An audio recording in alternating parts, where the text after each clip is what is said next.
नमस्कार दोस्तों, आप सभी का बहुत बहुत स्वागत। आज हम इमरजेंसी प्रोविज़न या आपात उपबंधों के विषय में बात करेंगे। संविधान में आपात उपबंध इमरजेंसी प्रोविज़न के नाम से भाग 18 को दिया गया है। इसमें अनुच्छेद 352 से लेकर 360 तक आपातकालीन उपबंध आते हैं। इसमें मुख्य रूप से राष्ट्रीय आपातकाल, नेशनल इमरजेंसी जो अनुच्छेद 352 में वर्णित है। नंबर 2, राष्ट्रपति शासन, स्टेट इमरजेंसी, ये अनुच्छेद 356 में दिया गया है। और नंबर 3, वित्तीय आपातकाल, फाइनेंशियल इमरजेंसी, ये अनुच्छेद 360 में वर्णित है। नेशनल इमरजेंसी के बारे में बात करेंगे। अनुच्छेद 352 नेशनल इमरजेंसी के बारे में प्रावधान करता है। ये 3 आधारों पर राष्ट्रीय आपातकाल लगाए जाने की बात कहता है।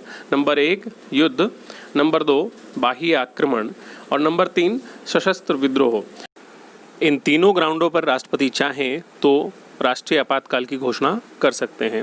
राष्ट्रपति को यदि ऐसा लगता है कि देश की सुरक्षा को खतरा है तो वे राष्ट्रीय आपातकाल की घोषणा कर देते हैं। युद्ध और बाह्य आक्रमण ये दोनों एक ही जैसे टर्म हैं। यदि देखा जाए तो एक एग्जाम्पल से हम समझ सकते हैं।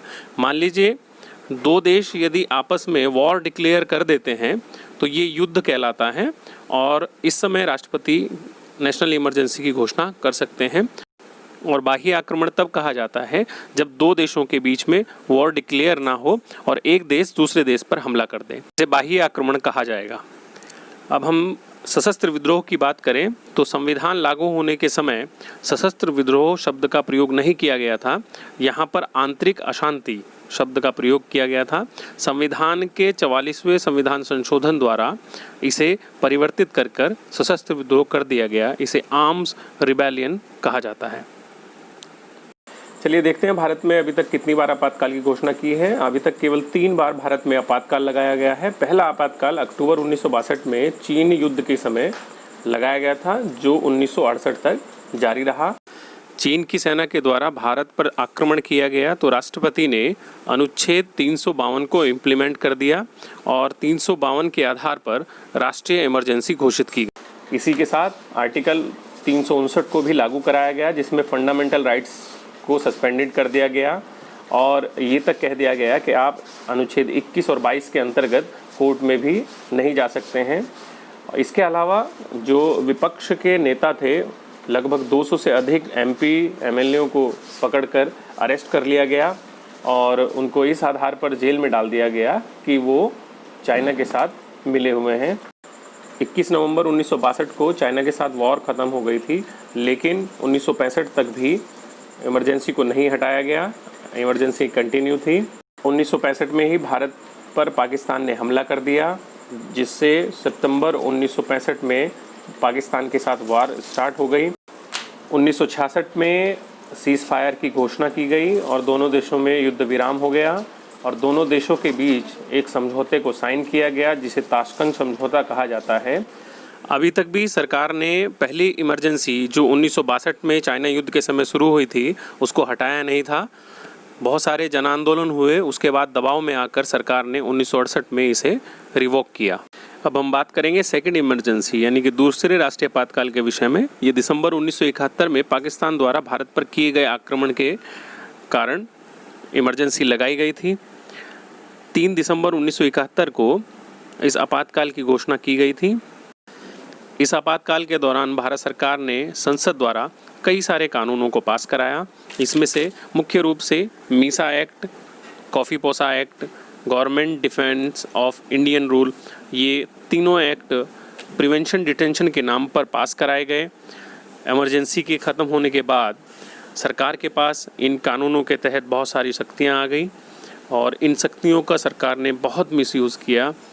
कई सारी हत्याओं का इल्ज़ाम सरकार पर लगा, बहुत सारे इनकाउंटर कराए गए और इसके अलावा वॉर ख़त्म होने के बहुत दिन बाद सन 1974 में सरकार ने ये कह दिया कि मीसा एक्ट के तहत आप मूल अधिकारों के लिए कोर्ट में भी नहीं जा सकते। इससे पहले कि दूसरा आपातकाल हटाया जाता, 25 जून की रात को तीसरे आपातकाल की घोषणा कर दी गई।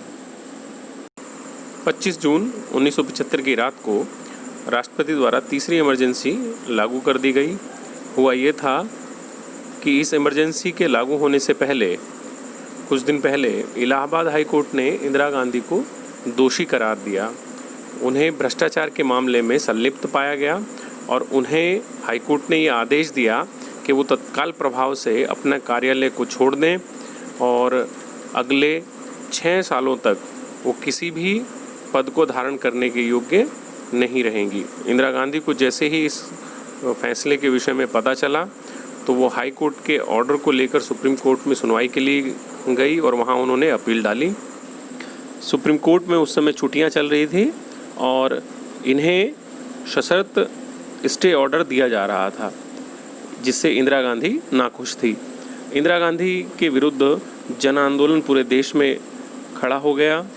जब इनके खिलाफ ऑर्डर आया तो लोगों के मन में आक्रोश था और लोग सड़कों पर उतर आए। 25 जून 1975 की रात को बिना मंत्रिमंडल की सलाह किए इंदिरा गांधी ने इमरजेंसी का पत्र भेज दिया और रात में ही राष्ट्रपति द्वारा राष्ट्रपति शासन लागू कर दिया गया। तो यह केवल कैबिनेट की सलाह पर ही लागू किया जा सकता था, परंतु इस बार ऐसा नहीं हुआ। केवल प्रधानमंत्री के कहने पर ही ऐसी घोषणा कर दी गई जो कि नियम विरुद्ध थी। ये सबसे ज़्यादा विवादास्पद इमरजेंसी कही जाती है क्योंकि इस समय बहुत से संशोधन संविधान में किए गए, मूल अधिकारों का हनन किया गया और जितने भी विपक्षी दल के नेता थे उनको ढूंढ कर जेलों में डाल दिया गया। और साथ ही साथ सरकार ने बहुत से सरकारी कार्यक्रम भी चलाए जो बहुत ही संवेदनशील थे, जैसे परिवार नियोजन कार्यक्रम, गरीबी हटाओ कार्यक्रम। ये बहुत विवादास्पद कार्यक्रम रहे और इनके खिलाफ बाद में भी बहुत से प्रश्न उठाए गए। समाचार पत्रों को भी पूरी तरह से प्रतिबंधित कर दिया गया। यदि कोई समाचार पत्र सरकार के खिलाफ लिखता था तो उसको तुरंत सरकार द्वारा उसे प्रतिबंधित कर दिया जाता था। 1971 में जो आपातकाल की घोषणा की गई थी उसे वापस लिए बिना 1975 वाली घोषणा को भी लागू कर दिया गया।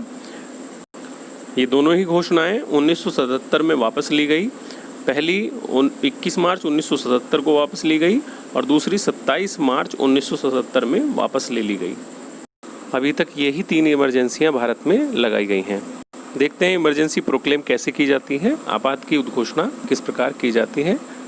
संविधान ये कहता है कि राष्ट्रीय आपातकाल की घोषणा तभी जारी की जा सकती है जब मंत्रिमंडल की लिखित सिफारिश राष्ट्रपति को दी जाए। मंत्रिमंडल में प्रधानमंत्री और कैबिनेट ये दोनों आते हैं। केवल प्रधानमंत्री की सिफारिश मानने के लिए राष्ट्रपति बाध्य नहीं है। मंत्रिमंडल की सिफारिश मिलने के बाद राष्ट्रपति को जब ये विनिश्चय हो जाता है तो वह राष्ट्रीय आपातकाल की घोषणा कर देते हैं और राष्ट्रीय आपातकाल की घोषणा होने के बाद वो तुरंत प्रभाव से लागू हो जाती है। इसके बाद इस प्रस्ताव को वो संसद के सामने प्रस्तुत करते हैं। संसद में ये दोनों सदनों में रखा जाता है, राज्यसभा में भी और लोकसभा में भी। ये दोनों सदनों से पास होने के बाद ही लागू रह सकता है। इसके कुछ प्रावधान हैं। इसे विशेष बहुमत से ही पारित होना चाहिए। विशेष बहुमत का अर्थ होता है 2/3 बहुमत, अर्थात दोनों सदनों के उपस्थित और मतदान देने वाले सदस्यों का 2/3। दूसरा, ये प्रावधान 44वें संविधान संशोधन के द्वारा किए गए। इससे पहले ये साधारण बहुमत से ही पास कराना होता था और जब ये एक बार दोनों सदनों से पास हो जाता है तो एक बार में 6 माह तक के लिए लागू रहता है।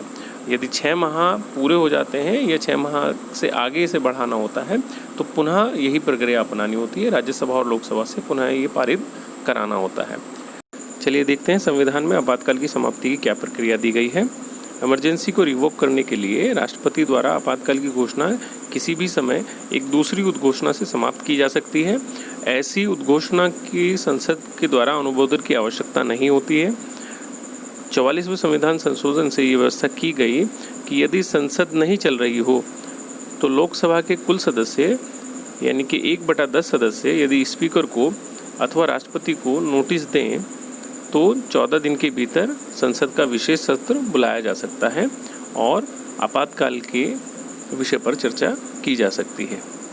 इस वीडियो में हमने राष्ट्रीय आपातकाल के विषय में चर्चा की। हमने देखा कि राष्ट्रीय आपातकाल को कैसे लागू कराया गया है, भारत में अभी तक कितनी बार राष्ट्रीय आपातकाल लगा और इसको कैसे हटाया जा सकता है, इसके विषय में संविधान में क्या प्रावधान दिए गए हैं। आप सभी का बहुत बहुत धन्यवाद इस वीडियो को देखने के लिए।